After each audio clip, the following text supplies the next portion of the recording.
Hello की drama tribes, moon in the day Korean drama series की ये second video है।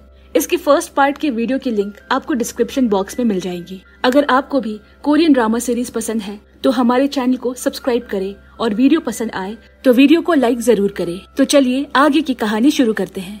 वही सिला के जनरल को अपने एक खबरी द्वारा पता चलता है कि योंगहवा कोई आम लड़की नहीं बल्कि डेगाया के जनरल की बेटी है और उन्हें ऐसा लगने लगता है कि ये लड़की जरूर दोहा और उसके राज्य के खिलाफ कोई साजिश रच रही है। शाम को दोहा योंगहवा से पूछता है कि क्या वो उसका इतने दिनों से इंतजार कर रही थी। योंगहवा ना में जवाब देती है, मगर उसके चेहरे के हाव भाव से ये साफ है कि वो झूठ बोल रही है। दोहा भी कुछ ज्यादा ना कहकर उसके हाथों में कुछ कमल के बीज थमा देता है जो कि पत्थर की तरह सख्त और मजबूत होते हैं और हजारों सालों तक जमीन में दबे रहने के बावजूद भी खराब नहीं होते। साथ ही इसे जमीन में उगाने के लिए इसके अंदर एक सुराख या दरार करना पड़ता है, तब जाकर कहीं इसका पेड़ खिलता है। इस बीच योंगहवा की नींद खुल जाती है और दोहा के वकील का फोन आता है जो उसे उस दिन मिले खून से लथपथ कपड़ों की शिनाख्त करने को कहता है, मगर योंगहवा कुछ भी बताने से मना कर देती है क्योंकि वो नहीं चाहती कि अपनी जिंदगी के आखिरी समय में दोहा पुलिस के झंझटों में फंसे। हालांकि ये भी सच था कि उस दिन दोहा ने किडनैपर को बुरी तरह मारा था और अब कोई सुराग न मिलने पर वकील उसे अस्पताल में जाता है जहां पर वो सभी मुजरिम एडमिट थे। इससे पहले कि वो उनसे मिल पाता और कोई सबूत जुटा पाता, वो सभी अस्पताल से भाग चुके थे। उसने वहां पर असिस्टेंट चॉल को भी देखा और उसे बुलाने की कोशिश भी की, लेकिन वो बिना कुछ बोले वहां से निकल गए, जिससे वकील को उस पर थोड़ा शक होने लगा। वही असिस्टेंट चॉल एक गुमनाम जगह पर जाकर अस्पताल से भागे उन मुजरिमों से मिलता है।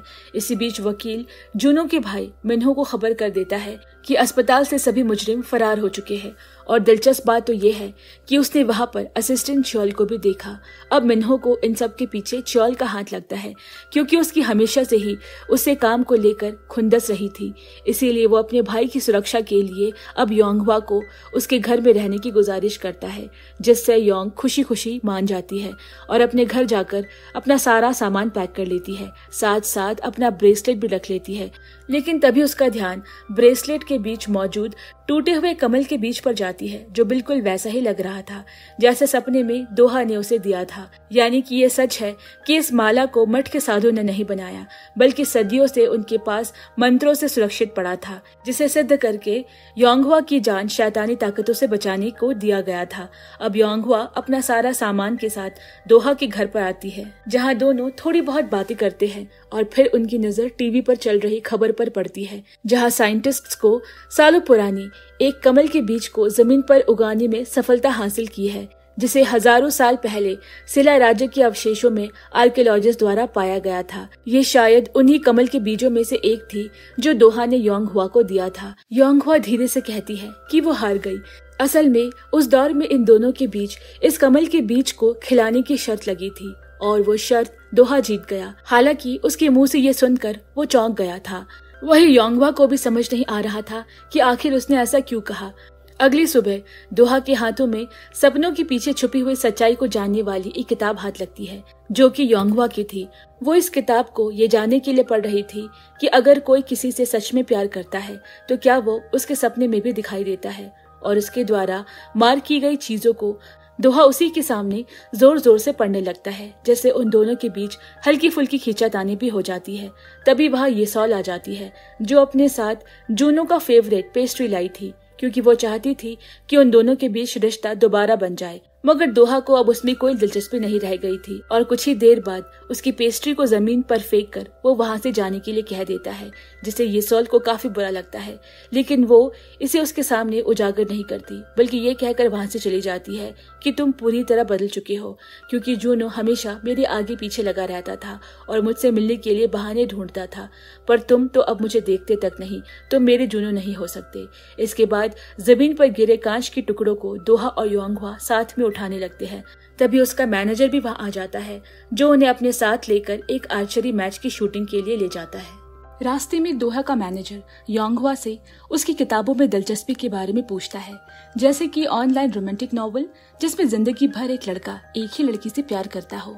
वो कहती है, मुझे रोमांटिक नॉवल तो नहीं लेकिन हाँ वास्तविक कहानियां बहुत पसंद है, जैसे कि कोई लड़की अपने परिवार के खूनी से उसका बदला ले रही हो, लेकिन बाद में उसे उसी कातिल से प्यार हो जाए और फिर वो दोनों एक दूसरे को दिल दे बैठे। पीछे बैठा दोहा ये सब शांति से सुन रहा था और उसकी इन बातों से वो भी सन्न था, क्योंकि जिस कहानी की बात योंगवा कर रही थी शायद वो उसी की कहानी थी।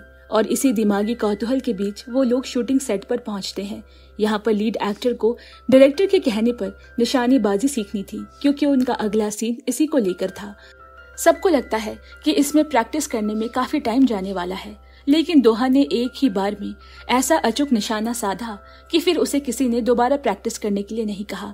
वहीं चारों तरफ धनुष बाण देखकर योंगवा को महसूस होता है कि उसने ये जगह पहले भी देखी है। शायद वो उसके अतीत की याद दिला रही थी। प्रैक्टिस खत्म होने के बाद सभी वापस जाने लगते हैं। तभी दोहा योंगवा का हाथ पकड़कर उसे सबसे दूर एक किनारे पर ले गया और उससे पूछा कि क्या तुम्हें अपने बारे में सब कुछ पता चल चुका है और तुमने मुझे अपने सपने में भी देखा है।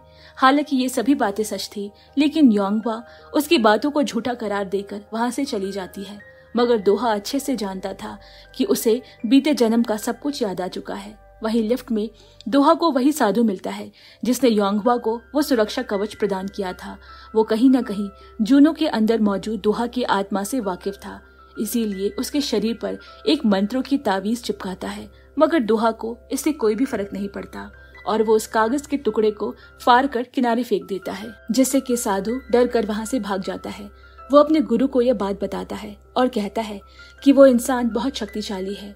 उसने उसे फाड़ कर फेंक दिया, जिस पर वो उसे शांति से इंतजार करने को कहता है। और कुछ ही देर बाद दोहा को योंगवा के सामने बेहोश होते हुए देखते हैं। वो तो भला हो योंगवा का, जो उस समय वहां मौजूद थी और तुरंत उसे संभाल लेती है। पर तभी दोहा की आत्मा कुछ सेकंड के लिए जूनो के शरीर को छोड़ देती है और ये चीज योंगवा साफ साफ देख सकती है। उसे वही दोहा दिखाई दे रहा था जो न जाने कितने सालों से उसके सपने में आकर उसे सताता है।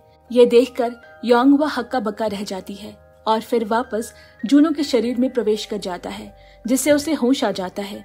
दोहा को वास्तविकता में देखकर योंगवा की नींद हराम हो चुकी थी। उसे रात भर चैन से नींद नहीं आती। वो सपने में भी डर की वजह से खूब चिल्लाती है। इन सब चीजों से वो इतना सहम गई थी कि जोर जोर से रोने लगती है, जब तक उसकी रूममेट आकर उसे नहीं संभालती। अपनी बिगड़ी हालत को देखकर योंगवा सुबह से साइकियाट्रिस्ट के पास चली जाती है और उसे अपने सपने के बारे में सब कुछ बताती है। वो डॉक्टर को बताती है कि कल रात में उसने जो सपना देखा उसमें वो अपने मालिक दोहा के घर पर थी, जहाँ पर उसके सौतेले पिता ने उसे चोरी के अपराध में पकड़ लिया था और सबके सामने बांधकर मौत की सजा सुनाने के लिए बेताब था, क्योंकि उन्हें पता चल चुका था कि वो कोई आम लड़की नहीं बल्कि देगाया के जनरल की बेटी है। मगर वो चोरी मैंने नहीं की थी, बल्कि मुझे फंसाया गया था। ये बात दोहा भी अच्छे से जानता था, इसीलिए उसने रातों रात मुझे सिला से निकलने में मदद की, ये जानकर कि उसके पिता अब उसे जिंदा नहीं छोड़ेंगे। लेकिन फिर भी उसने अपनी जान की कोई परवाह नहीं की और अपने खुद के सैनिकों को मौत के घाट उतार दिया। हैरानी की बात तो ये थी कि वो अच्छे से जानता था कि मैं उसे मारने के लिए आई थी, लेकिन फिर भी वो मेरी जान बचा रहा था। न जाने क्यों, मगर वो मुझे जिंदा देखना चाहता था ताकि मैं उसे मार सकूं। मुझसे मिलने के बाद उसका सारा नजरिया बदल चुका था और मेरी जान बचाने के लिए वो किसी भी हद तक जा सकता था। ये सोचकर योंगवा काफी रोती है और अपने शहर वापस जाने से पहले उसे ये भी कहती है कि अगर तुम किसी और के हाथों मरे तो मैं कई जन्मों तक तुम्हारा पीछा नहीं छोड़ूंगी। योंगवा की ये बातें सुनकर डॉक्टर हल्का सा मुस्कुराता है और उसे एक बुरा ख्वाब कहकर भूलने के लिए कहता है। ये सिर्फ और सिर्फ उसका एक बुरा सपना है जो उसकी जिंदगी में अब दखल देने लगा है। इसीलिए वो दोहा को कुछ नींद की दवाइयों के साथ इन ख्वाबों की दुनिया से उठकर जिंदगी में कुछ करने की सलाह देता है। आज योंगवा बिल्कुल भी काम करने के मूड में नहीं थी, इसीलिए उसने काम से छुट्टी ले रखी थी। वहीं दोहा साधु और उसके शिष्य से मिलने के लिए मट जाता है और उनसे कहता है कि तुम लोगों की इस करतूत की वजह से मैं कुछ सेकंड ही सही लेकिन जूनो के बॉडी से दूर हो गया था, और अगर तुम दोनों ऐसा करोगे तो मैं अपना बदला कभी नहीं ले पाऊंगा। इसीलिए अच्छा होगा कि तुम लोग मेरे रास्ते में मत आओ। गुरुजी उसे समझाते हैं कि बदला लेने से तुम्हें शांति नहीं मिलेगी, तुम्हें तभी मिलेगी जब तुम उसे माफ कर दोगे, क्योंकि बदला ही सिर्फ मुक्ति का रास्ता नहीं। मगर दोहा को गुरु की बातों का बिल्कुल फर्क नहीं पड़ता और वो योंगवा का पीछा करना नहीं छोड़ता। शाम को योंगवा अपने एक दोस्त के साथ बार में बैठकर शराब पी रही थी और फिर वही टल्ली होकर सो भी जाती है। इसका फायदा उठाकर दोहा उसके पास आता है और उसे मारने की कोशिश करता है। लेकिन तभी यांगवा की नींद खुल जाती है और वो उसका हाथ पकड़ लेती है। नशे की हालत में उसे लगता है कि उसके सामने सच में सिला का राजकुमार दोहा खड़ा है, जो कि अपने पुराने लिबास में है, और वो प्यार से गले लगाने की कोशिश करती है। लेकिन तभी उसे डॉक्टर की बात याद आती है कि ये सब सिर्फ और सिर्फ एक ख्वाब है जिससे उसे दूर रहना है। वो पीछे मुड़कर जाने लगती है, लेकिन इतने नशे में थी कि चल भी नहीं पा रही थी, और घूमते टहलते उसे अपने सपने के बारे में बता रही थी कि आखिर कैसे दोहा ने उसे अपने सौतेले पिता के चंगुल से आजाद करवाया था। लेकिन वो उसे छोड़कर नहीं जाना चाहती थी, क्योंकि उसे पता था कि अगर वो गई तो उसका पिता उसे मार डालेगा। मगर आगे क्या हुआ ये जानने के लिए वो अभी भी बेकरार थी और खूब सोना चाहती थी। ये कहते कहते वो लड़खड़ा कर गिरने ही वाली थी कि दोहा उसे संभालता है, जिसके बाद वो दोनों एक दूसरे के गले लग जाते हैं, जिससे दोहा के दिल की धड़कनें तेज हो जाती है। घर जाकर उसे समझ नहीं आ रहा था कि आखिर उसके साथ ऐसा क्यों हो रहा है। वो तो उसके दुश्मन है, उसकी जन्मों जन्मों की दुश्मन, जिसे मारने के लिए न जाने वो कितने जन्म अभी तक ले चुका है। और अब तमाम मौके मिलने के बावजूद भी उसे देखकर उसे मारने का मन नहीं करता। ऐसा क्यों है? क्यों वो उसके इतने करीब है कि आखिर उसका हाथ भी उसके खिलाफ नहीं जा रहा? ना जाने ऐसे कितने सवाल दोहा को अंदर ही अंदर खाए जा रहे थे। अब जो कि कुछ दिनों के लिए यांगवा छुट्टी पर थी, इसीलिए खुद मिन्हो अपने भाई की सुरक्षा के लिए घर आ जाता है। यांगवा के अलावा मिन्हो ही इकलौता शख्स था जिससे दोहा को बात करने में कोई आपत्ति नहीं थी, क्योंकि वो अपने भाई के प्रति उसका प्रेम देखकर बहुत खुश था। वो उसके पूर्व कंपनी के डायरेक्टर की फोटो सौंप कर कहता है कि यही वो इंसान है जिसने हम लोगों पर हमला करने की मंजूरी दी थी। वो ये देखकर शौक रह जाता है और अपने वकील को फोन करके ये सारी बातें बताता है, जिसके बाद हम चियोल को मिन्हो के वकील से बात करते हुए देखते हैं, जो उसे मुलाकात करने के लिए समय मांग रहा था। वहीं दूसरी तरफ तमाम चीजों से छुट्टी लेकर यांगवा डिप्रेशन और दिमागी फितूर से दूर भागने के लिए मेडिटेशन और योगा का सहारा ले रही थी, परंतु चाहकर भी दोहा उसके दिमाग से निकल नहीं रहा था। उसे जितना भुलाने की कोशिश करती वो उसे उतना ही याद आता, जिससे तंग आकर वो दोहा से डायरेक्ट बात करने का फैसला करती है। मगर उसकी दोस्त उसे ऐसा करने से मना करती है और मिलने से पहले उसका मेकअप करती है। यांगवा ने जिंदगी में पहली बार किसी के लिए इतना मेकअप किया था। वाकई में वो बेहद खूबसूरत लग रही थी, जो एक इवेंट में उसे मिलने के लिए जाती है। पर जुनो यानी दोहा येसॉल के साथ था। खुद को दोहा के करीब देखने के लिए येसॉल उसके करीब करीब चलती है, ताकि मीडिया उन दोनों के रिश्ते को एक बार फिर नई खबर बना दे। मगर दोहा को तो सिर्फ रात दिन यांगवा ही दिखाई देती है। अब चाहे कोई इसको प्यार समझे या फिर दुश्मनी, लेकिन दोहा के लिए सब कुछ यांगवा ही थी। इवेंट खत्म होने के बाद येसॉल के लाख रोकने पर भी वो नहीं रुकता और डायरेक्ट यांगवा से मिलने के लिए चला जाता है। दोनों को एक साथ देखकर येसॉल को उससे काफी नफरत होती है, साथ ही साथ उसकी बेइज्जती भी करती है। मगर दोहा को इससे कोई फर्क नहीं पड़ता और वो यांगवा को अपने घर लेकर आता है। पहले तो यांगवा दोहा से बात करने के लिए बेकरार थी, लेकिन जिस तरह कुछ दिनों में उसके साथ बुरा व्यवहार किया गया था, वो अपनी बेइज्जती से तंग आ चुकी थी। इसीलिए उसके घर पर पड़े अपने कुछ सामान को समेटकर हमेशा हमेशा के लिए दोहा का घर छोड़ देती है। जाते समय बाहर मिन्हो भी मिलता है, लेकिन यांगवा का किसी से भी बात करने का मूड नहीं था। यांगवा का भाव देखकर मिन्हो समझ जाता है कि उन दोनों के बीच जरूर कुछ हुआ है। वो उससे कहता है कि मेरा भाई कुछ ही दिनों में तुम्हारे बहुत करीब आ गया है, शायद उसे तुम्हारे अंदर कुछ अलग नजर आता है। और उसकी इन्हीं बातों से यांगवा को बीते कुछ दिनों पहले मिले उस साधु के बारे में ख्याल आता है, जिसने दोहा को लिफ्ट पर एक प्रयोग करने की कोशिश की थी और फौरन भागकर होटल के रिसेप्शन में जाकर उसके बारे में पता लगाती है। यहाँ से उसे मंदिर का पता मिल जाता है, जहाँ पर वो साधु अपने गुरु के साथ रहा करता था। अब यांगवा गुरु जी से मिलने जाती है, जहाँ पर वो बताते हैं कि उसके पास जो पवित्र माला था, दरअसल वो कमल बीज से सिद्ध किया गया था, जिससे न केवल बुरी आत्माएं दूर भागती है, बल्कि इसे धारण करने से भूत प्रेत भी दिखाई नहीं देते। ऐसे में यांगवा को ये समझते देर नहीं लगती कि जब से उसकी ये माला टूटी है, तभी से उसे दोहा की आत्मा साफ साफ नजर आने लगी है। इसी बीच उसे दोहा की भी बात याद आ जाती है, जब उसने कहा था कि वो उससे बहुत पहले मर चुका है, बस कुछ दिनों के लिए जुनो के शरीर का सहारा लिए हुए है। यांगवा अब इन चीजों से तंग आ चुकी थी और तुरंत दोहा को फोन लगाकर एक ब्रिज पर मिलने के लिए बुलाती है। जहाँ दोहा थोड़ी देर बाद पहुंच भी जाता है। लेकिन उसे अच्छे से पता था कि योंगहवा को सब कुछ याद आ चुका है, इसीलिए ब्रिज पर पहुंचते हुए सबसे पहले वो अपनी शक्तियों से पूरे शहर की लाइट बंद कर देता है।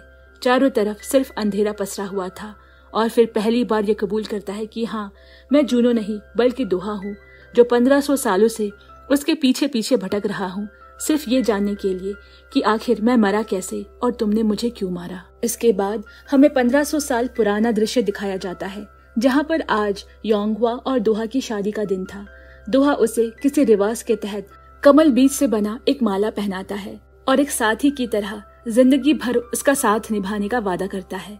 जब योंगहवा को मालूम पड़ा कि वो दोहा की पत्नी थी, तो जोर जोर से हंसने लगती है और मजाक उड़ाते हुए कहती है कि अगर तुम मेरे पति थे तो तुमने मुझसे बदला क्यों नहीं लिया और भूतों की तरह पिछले 1500 सालों से क्यों मंडरा रहे हो। दोहा को उसकी इस बात का काफी बुरा लगता है और वो उसे कहता है कि मैं झूठ नहीं बोल रहा हूँ, मुझे याद है कि तुम्हारे साथ बचपन से लेकर अब तक क्या क्या हुआ, यहाँ तक कि मैं तुम्हारे पिछले जन्म की भी सारी कहानी बता सकता हूँ। जैसे कि सालों पहले तुम्हारे एक साथी ने तुमसे $5 मिलियन उधार लिए थे, मगर उसने आज तक नहीं लौटाए और न ही तुम मुझसे ये पैसे मांग पा रही हो। ये सुनकर योंगहवा का चेहरा उतर जाता है और वो वहाँ से जाने लगती है। हालांकि उसे इस बात का अच्छे से एहसास था कि दोहा ने जो कुछ कहा वो सब कुछ सच है, मगर वो ये सब दोहा के सामने जाहिर नहीं करना चाहती। अगले रोज योंगहवा का जन्मदिन है। वो 30 वर्ष की हो चुकी है। दोहा उसके इस दिन को स्पेशल बनाने के लिए येलो वाटर लिली लेक बुलाता है और यहाँ उसे इस जगह से जुड़ी सबसे खास बात बताता है। असल में ये जगह किसी समय डिगाया परिवार का सिंबल हुआ करता था और उसके सपने कोई ख्वाब नहीं बल्कि हकीकत है, जिन्हें वो रोजाना देखा करती है। वो एक सच्ची कहानी है और दोहा उससे मिलने के लिए कई जन्म ले चुका है, लेकिन वो उसे इसी जन्म में देख पा रही है। वो योंगहवा से अपने सपने को पूरा करने के लिए कहता है ताकि उसे पता चल सके कि आखिर वो कैसे मरा और खुशी खुशी इस लोक से मुक्ति पा सके। दोहा की बातें सुनकर योंगहवा को काफी गुस्सा आता है। उसकी आंखें लाल हो जाती है और वो उसे मतलबी कहती है, जो सिर्फ अपने भले के लिए सोच रहा है। उसे इससे बिल्कुल भी फर्क नहीं पड़ा कि बीते कितने सालों से वो चैन की नींद नहीं सो पाई। रोजाना वो सपने उसे डराते हैं। आज के बाद मुझसे मिलने की कोशिश भी मत करना, ये कहकर वहां से चली जाती है। इसके बाद कहानी दोबारा 1500 साल पहले चली जाती है, जहाँ पर दोहा योंगहवा को उसके पिता के चंगुल से आजाद करवा रहा था।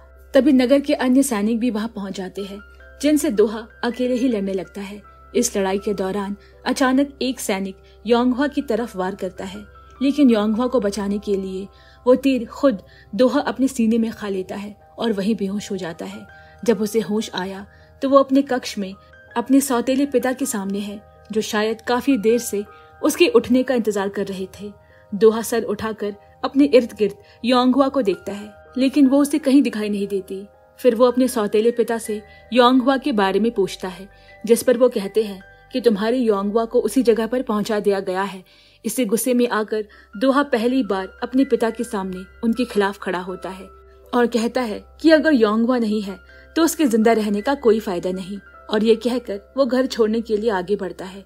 लेकिन जैसे ही दोहा अपने कमरे के दरवाजा खोलता है, उसे सामने योंगहवा नजर आती है, जिसके हाथ पैर बंधे हुए थे। उसके पिता ने राज्य में योंगहवा की हकीकत जानने वाले सभी को मौत की घाट उतार दिया था और योंगहवा को बंदी बनाकर रखने का फैसला किया था, ताकि उसका बहादुर बेटा दोहा उसकी बात मान सके, क्योंकि अब वो ये जान चुका है कि दोहा के लिए जिंदगी में योंगहवा से जरूरी कोई नहीं। इसके अलावा वो उसे शादी करने की इजाजत भी देता है, लेकिन दोहा को धमकाना बिल्कुल भी नहीं छोड़ता। वो उसे योंगहवा के बहाने हर नामुमकिन काम करवा रहा था, जिससे पहले कोई करने की सोच भी नहीं सकता। दोहा की हालत देखकर योंगहवा को काफी अफसोस होता है। वो दोहा को उसके पिता की गुलामी से आजाद करवाना चाहती थी, इसीलिए एक बार वो उसे मारने का भी सोचती है, लेकिन चाहकर भी उसके दिल गवाही नहीं देता। वो दोहा को अपने दिल की सारी जज्बात बयां करती है और हमेशा उसे साथ रहने को कहती है। इसके साथ ही दोहा भी पूरी जिंदगी उसकी मदद करने को कहता है। इसी के साथ योंगहवा की नींद खुल जाती है और ये सोचकर काफी अफसोस करती है कि जिस दोहा ने उसे जन्मों तक इतना ढेर सारा प्यार किया, आज वो ही उसके इस रूप के साथ इतना बुरा व्यवहार कर रही है और फिर पिछले दिनों दोहा से किए गए अपने व्यवहार पर शर्मिंदगी महसूस करती है। यहाँ हमें ये भी मालूम पड़ता है कि असिस्टेंट च्योल और कोई नहीं, दोहा का वही सौतेला पिता है, जिन्होंने उन दोनों से बदला लेने के लिए अलग अलग शरीर धारण किया है।